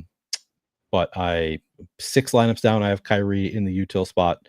So yeah, I'm getting to some, but it's not like it's going to be over half my lineups. Yeah. Okay. What else do you like there? You mentioned Gafford and Jokic. Who else do you have? Yep. Gafford, Horford getting a little bit of a boost with some bodies out there. Jakob Poeltl, Joker, PJ Washington, Cat, Alexander Sarr. Khalil Ware he's only 5,900 on DraftKings, so much cheaper than on FanDuel. So I'm getting double digits there. Anthony Davis, and that is it for me in terms of double digits. Okay. I had Jokic, and then I took him out because you can do so much more without him. And then when he scores, what did he score the other day? 99 fantasy points or something, just fully absurd. Yeah, I'm going to be real pissed off, but it's just so much more fun to build without him. That's what I'm doing. Chris says, don't let Klay Thompson butcher your lineup. I felt the same, Tim, but you're right. If there's That's ever fair. a time, this is it. But my feeling is there's never a time. But if there is, it's tonight. That's a fair take. Yeah. Guys, we've got about 11 minutes here-ish until we hit the lock. So let's take some QQs. Let's see what we've got. Go ahead, get your questions in. Plenty of time for a whole bunch of questions. Guys, I just full stacked the Mavs game. Like, I mean, every single piece. Gafford, Poole, Kuz, PJ Washington, Kyrie, like full stack. Is that insane? Is that doable? Or do I need it to go to like triple overtime now, or is that okay? I think that's okay.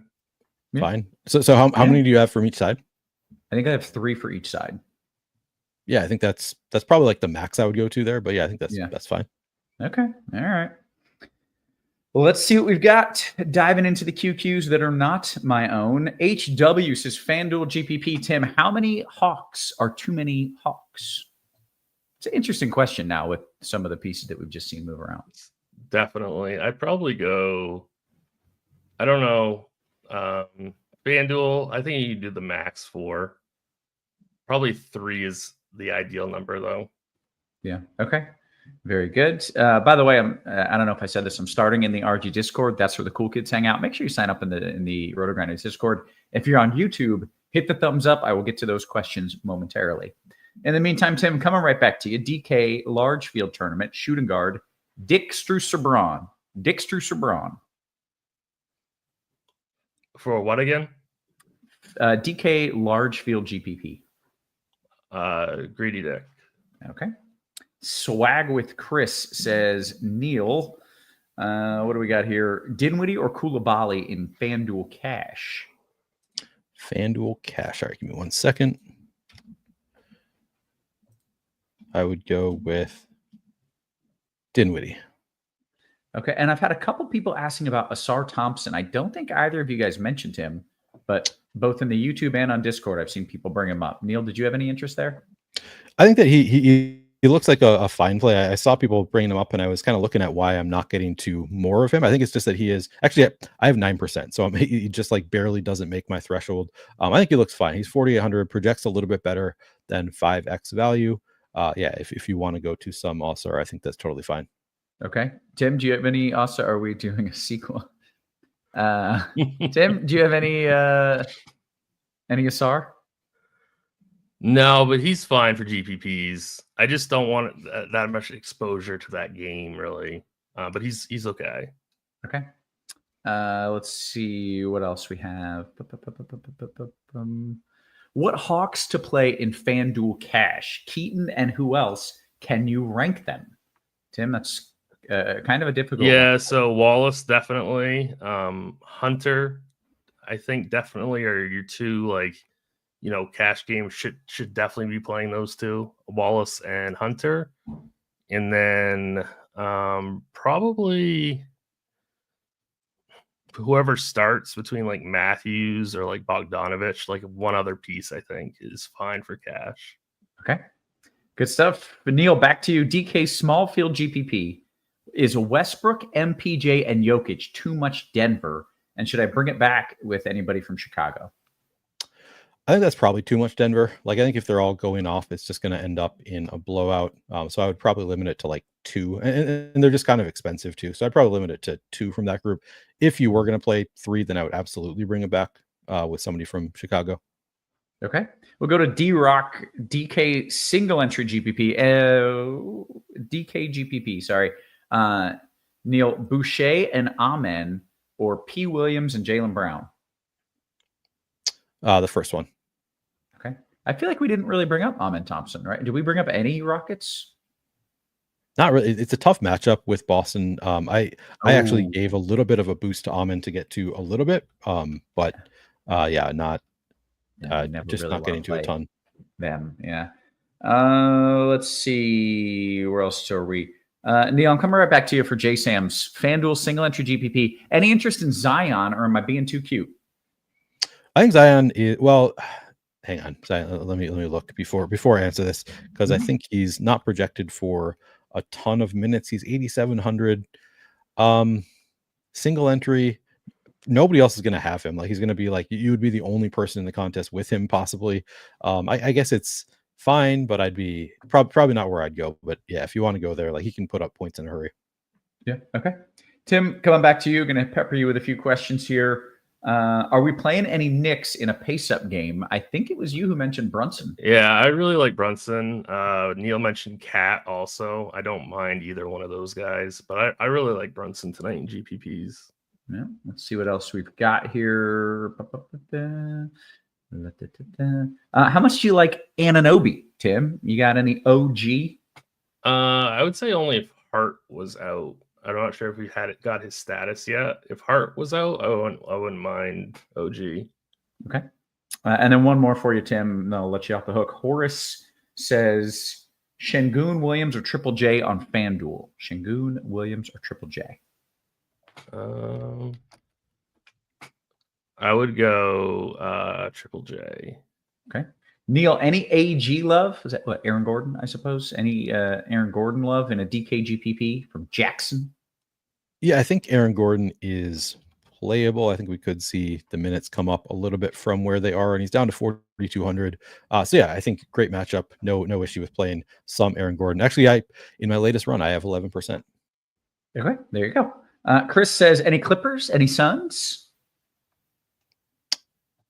They are not on the DraftKings slate, right? As far as I can tell. They are not. That's correct. Okay. Clippers and Suns, not really. I'm not really getting to any of them. I think Durant's too expensive.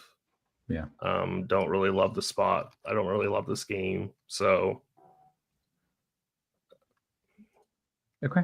Well, I'll go to Kyle's question here, which is back to the Rockets. How about some Tari Eason with no Whitmore, which I love in a vacuum, but maybe we don't love in this spot because, again, we're up against Boston. But in theory, that makes sense.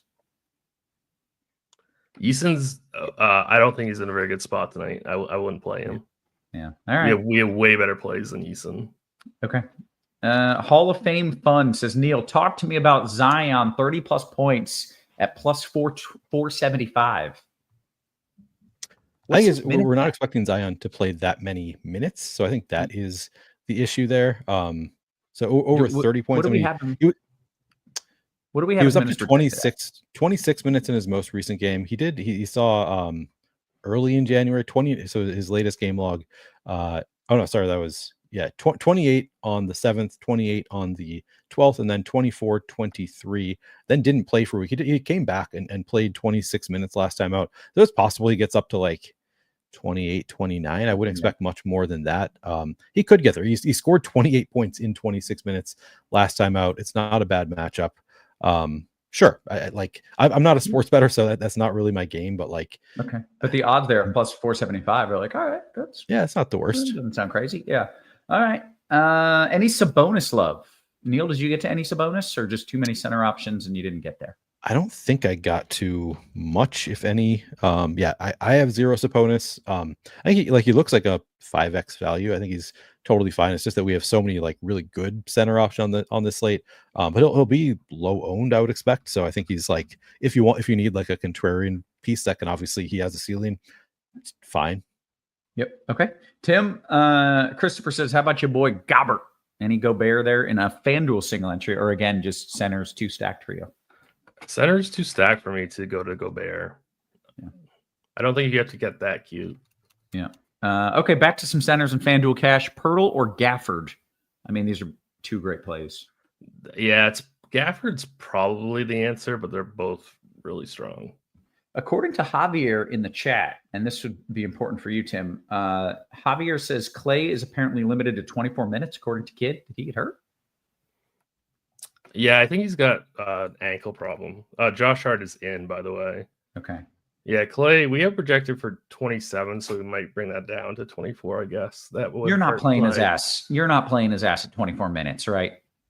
I guess not. I don't know. Please don't. It's such a good spot, but yeah, I guess he's just not going to play enough. He's not going to play now. Even if he gets 32 minutes, I was going to try to talk you out of it. But if he gets 24 minutes. If he played 32 minutes, I would play him at 5,200. I would too. Yeah. 24 is tough. Never Clay. 24 is tough. Yeah, I'm going to be watching this game tonight. And when he splashes like 10 threes, I'm going to feel like a real ass. What do we got here? DK Cash, Tim. Would Nas and Jaden be strong plays on the Wolves with all the Hawks guys out? For cash games, no. I wouldn't play either one of those guys in cash games. Okay. Yeah. DK Cash question, Neil. Actually, can I just say something real quick? Sorry. Please. I guess McDaniels might be okay for cash, but I think he's still a little thin. Yeah. Okay. Let's see. We're less than a minute until lock. Make sure you get those lineups all cleaned up, guys. DK Cash, I'm getting a lot of Bogdan, and I don't want to use him. What's the pivot? Tim? The pivot from Bogdan. Oh, good. Yeah.